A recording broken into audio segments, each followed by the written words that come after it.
All right, come follow me again. This is section 84. This is a long one. There's a lot in here, and this is so cool. Forgive my redness. I've been out in the sun and sweating. So this week is really cool, really cool. There's so much to learn. In fact, I may actually break this into 2 videos actually for section 84, because there is a lot here. So section 84 is a section that was given to the apostles. So realize that the audience for this one is the apostles. They were given instructions and understanding about the priesthood, as well as some other really fascinating doctrines of the church. So it's important to realize that there's a lot of good stuff here about priesthood, the history, the genealogy of priesthood, who gave it to whom. You know, for the average member of the church, male member, you have what's called your line of authority. And basically it traces your priesthood authority back from who gave it to you, who gave you the Melchizedek priesthood or made you a high priest or whatever, all the way back from usually father, son, or uncles or friends or whatever, back to one of the original members of the 12, and back to Peter, James, and John, who got it from Jesus Christ. Well, in section 84, it kind of tells us from the Old Testament, so who got it basically, before this Savior was alive, who had the priesthood and kind of how that worked out. So there's a bit of genealogy in there. There's just a tremendous amount of opportunity in here. So this one's really good to read and think through. I have access to God's priesthood, power, and blessings. It's such a good opportunity for us to realize that every member of the church has access to it. Only some hold the office in priesthood or have that priesthood, but everybody does it. Okay, women exercise priesthood authority when they receive callings in the church. When they get married, they have that because being a parent, a father, and a mother is a priesthood calling. That's an important part of the structure of God's kingdom. And so women exercise priesthood authority as a wife and a mother. They exercise it whenever they are involved with callings in the church. Every calling in the church is a priesthood calling. So those are called delegated priesthood responsibilities. So you get some priesthood there. In the temple, women exercise the priesthood in very specific ways for ordinance work as well. So to say that God exclusively gives his priesthood to men and excludes women is not true. Not true at all. Okay, I should probably do a video about women in the priesthood and just do a whole video on that one by itself, because there's a lot more we can go into. But there's a lot to learn about section 84. Okay, there is so much here. It is so worth reading. There's a lot of good doctrinal truths in here that are very important to look at. So let's actually go to section 84 and go over some of this and see how this, to make this video a little bit shorter, I might break this into 2 videos. I've got a lot of notes basically in section 84. This is one that I have studied quite a bit. So verse 1, my note is a revelation of Jesus Christ unto his servant Joseph Smith Jr. and 6 elders as they united their hearts and lifted their voices on high. All those elders were apostles. So that's why we talk about giving this to the apostles. Verse 2, my note in there, yea, the word of the Lord concerning his church established in the last days for the restoration of his people, as he has spoken by the mouths of his prophets, for the gathering of saints to stand upon Mount Zion, which shall be the city of New Jerusalem. There's a lot about Zion in this section here. So my quote in here is, the purpose of this revelation is to help the church understand the purpose of the priesthood and the church organization is to bring about the New Jerusalem and a Zion prepared people that have the ordinances of the priesthood done.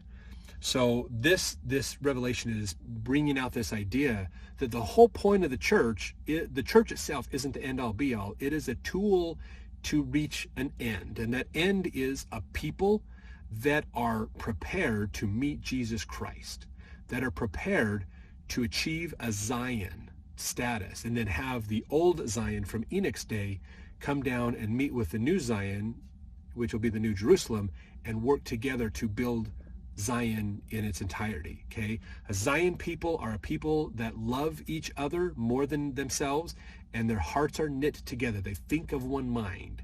Okay, not one mind as like George Orwell's 1984 or things like that, but they choose to think about and help each other out just as much, if not more, than they do themselves. So property is not an issue because it's not about the property. Like the law of consecration is a principle of Zion.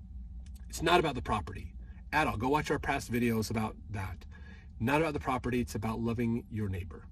Okay, that's very important. So that's the whole point of the church, and everything else is to prepare us to be a Zion, help get rid of the worldly habits and bad habits and ideas out, and focus on being a closely knit group of people that can be prepared for the coming of the Savior. That's what it's about, and that's really what the church is really pushing for a lot now, is being extra prepared, because we're about out of time.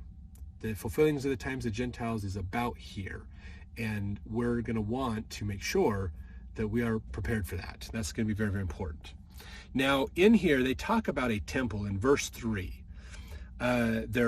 Which city, meaning the New Jerusalem, will be built beginning at the temple lot, which is appointed by the finger of the Lord, the western boundaries of the state of Missouri, dedicated by the hand of Joseph Smith Jr.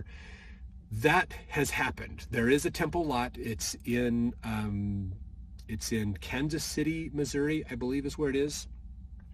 So here's the interesting point in this, is the temple will be built or started first. Now that's happened.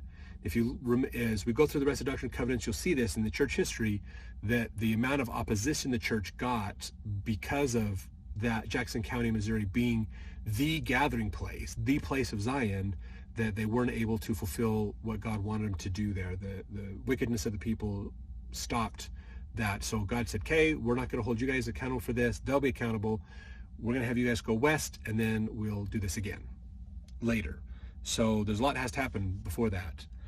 Verse 4, the temple shall be reared in this generation. Now here's something that's important, okay? The saints were prevented from starting the temple by the persecution of non-members and apostates.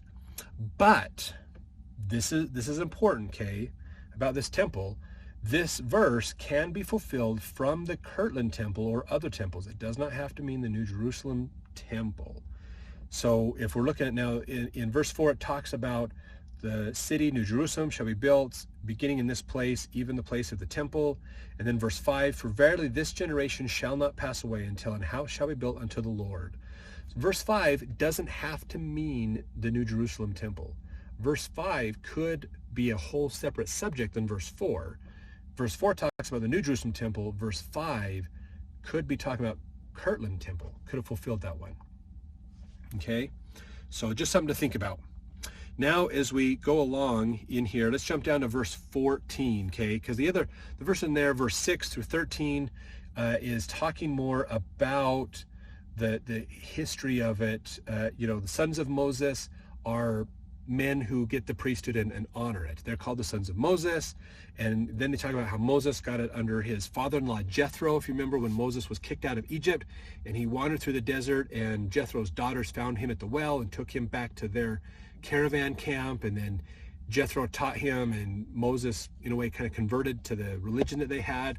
And then Jethro appointed him to the priesthood, and then Moses started having his visions up on Mount Sinai and everything else. And Jethro received it from Caleb, Elihu, Jeremy, Gad, Isaiah received it under the hand of God. Isaiah also lived in the days of Abraham and was blessed of him. Isaiah possibly meaning Elijah, I believe, is what a lot of people think that he means. Abraham received the priesthood from Melchizedek, who received it through the lineage of his fathers, even till Noah. So this is something that's interesting in here as well, okay? So lineage of his fathers. Now this goes into the Pearl of Great Price, Moses 8:2. And it came to pass that Methuselah, the son of Enoch, was not taken, that the covenants of the Lord might be fulfilled, which he made to Enoch. For he truly covenanted with Enoch that Noah should be the fruit of his loins. So there's a little bit of a tidbit for us, is that when Enoch was the first missionary, basically. He did the first mission to the wicked people at the time, back in the days before the flood. Okay, so these are the days where Enoch actually knew Adam and Seth and the great patriarchs. And so Enoch, before he settled his own city, the city of Enoch or Zion, and then it got translated and taken up into heaven, of course, Enoch's lineage needed to stay on the earth. And so his son Methuselah was not taken up. His son Methuselah was to stay. And of course, we know Methuselah begat his son named Jared, and Jared begat his son named Noah. Okay, so Enoch is the great-great-grandfather of Noah. All right, Enoch is actually the originator of the flood prophecy. And so, but Noah was the one to be here when it was fulfilled. So Enoch got taken from the earth. So we'll go into that a little bit more when we get into the Pearl of Great Price, which it sounds like is next year. They're fitting it in with the Old Testament for next year if you look at the Come Follow Me manual. So that's going to be cool. So here's something that was really fascinating. There is an actual ancient writing called the Book of Adam and Eve. This is really cool. The Book of Adam and Eve tells the story that Melchizedek and his parents came with Noah in the ark and lived before the flood. So Melchizedek, according to this document, which I don't think it dates any further back than the New Testament, basically. So it's around that 1st century BC, or I mean AD, excuse me. But it talks about things, it goes into a ton of detail about Adam and Eve and their life. It's really a fascinating read. I really hope a lot of it is true because it talks about almost their day-to-day activities of learning how to deal with life as mortals. It's really a good read, really fascinating. But in that it's an apocryphal writing. In that writing, it talks about how Melchizedek and his parents lived before the flood. And whether they're related to Noah, like cousins of Noah, I don't know. But they lived before the flood, and they were on the boat with them. Okay, he says he lived for a very long time until he fulfilled his mission. Could this mean that his father received the priesthood from Noah at some point? Does it mean that he lived after the flood and lived in the times of Abraham like everyone else? It's interesting questions. The Book of Adam and Eve basically says Melchizedek was a youth during the time of the flood. He and his parents were on the boat with Noah. They set sail from the American continent and settled over in Turkey, what we would call Turkey, after Mount Ararat and the floods receded and they lived again, which is probably why most people believe that society began in Mesopotamia, that humans evolved and began to really spring up. Civilization started in Mesopotamia. Because that's kind of where the oldest stuff is for a while. But now they're starting to find that there actually might be older stuff in the Americas, which is really cool. So it fits with this narrative of the flood.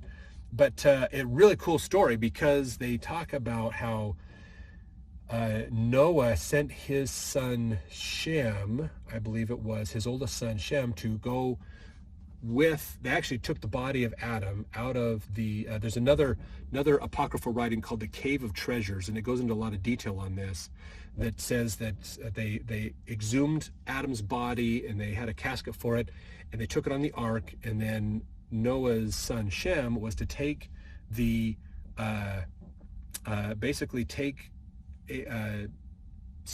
Adam's body, too many names, take Adam's body and go to a place that an angel would show him. And he was to take Melchizedek with him. So he takes Melchizedek. They haul the body from what we'd call present-day Turkey down to Israel, to the place that was known as the place of the skull, which is also called Golgotha, okay, possibly where the cross was on top of it. And according to the Cave of Treasures manuscript, that when they set Adam's casket down on the ground at the base of this hill known as Golgotha, it looks like a skull, that the ground opened up, and then they inserted his casket into the earth, and the earth swallowed Adam's body up, which is kind of cool, because if that's true, which it sounds like, I don't know if it's true or not, I have no idea to prove it, but if it is true, then the Savior was crucified on the hill above the body of Adam. So his blood, as his blood ran off of him onto the ground, in a way was atoning for Adam, kind of thing. Kind of a cool little story in there. I hope it's true, because it's a cool story. Not 100% sure if it's true, and that's kind of irrelevant if you think about it, because the gospel is still true, whether we know that story or not. So that's fine. It's not important. But a lot of cool stuff about that. A lot of cool stuff on that.